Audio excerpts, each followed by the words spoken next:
Even the global crisis of coronavirus has not stopped Pakistan from its anti-India agenda, as it is trying hard to whip up havoc and violence through continuous ceasefire violations to infiltrate terrorists into Jammu and Kashmir.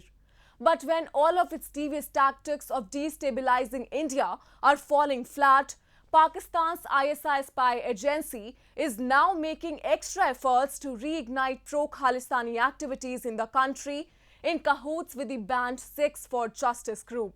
Recently, India has declared 9 individuals as designated terrorists for attempting to revive militancy in Punjab through their anti-national activities and involvement in Khalistan movement backed by Pakistan. Amid the COVID-19 pandemic and recent military face-off on the India-China border in Ladakh, Pakistan is trying to revive pro-Khalistan activities in the country backed by banned Sikhs for Justice or SFJ group. Indian intelligence reports have warned that these anti-India activities are being guided by one ISI handler named Abdullah in close coordination with SFJ's founder Avtar Singh Pannu and Khalistan Liberation Force. Moreover, the KLF group has been assigned to indoctrinate Sikh youths at the behest of their bosses based in Pakistan.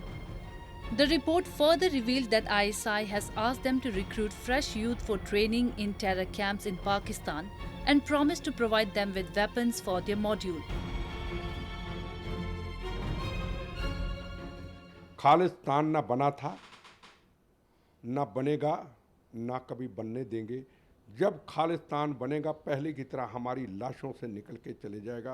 राष्ट्र एक है और राष्ट्र एक रहेगा और पंजाब हिंदुस्तान का हिस्सा है और पंजाब हिंदुस्तान रहेगा।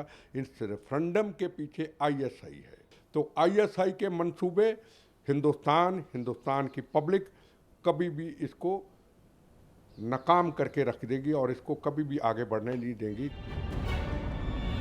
The ISI and SFJ have been advocating secessionist and pro-Khalistan activities in India for long, following which the Ministry of Home Affairs in July last year banned the SFJ for advocating Referendum 2020, an online campaign for Khalistan which seeks a separate homeland for Sikhs. In the recent development, the Indian government declared 9 individuals as designated terrorists, including US-based Gurpatwant Singh Pannu of Sikhs for Justice, who has been spearheading a campaign under the banner Referendum 2020. These individuals were involved in various acts of terrorism from across the border and from foreign soil.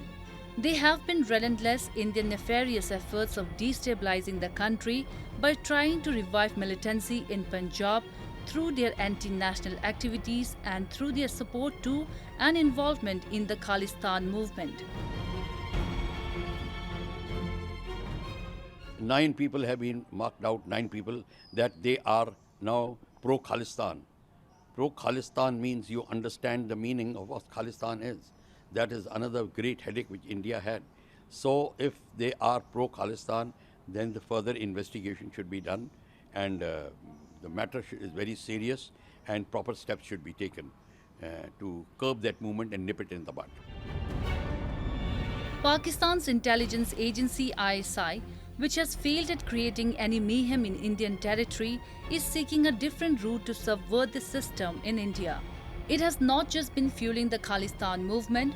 Pakistan has been radicalizing, training, arming and infiltrating these militants into Indian territory to destabilize peace and harmony.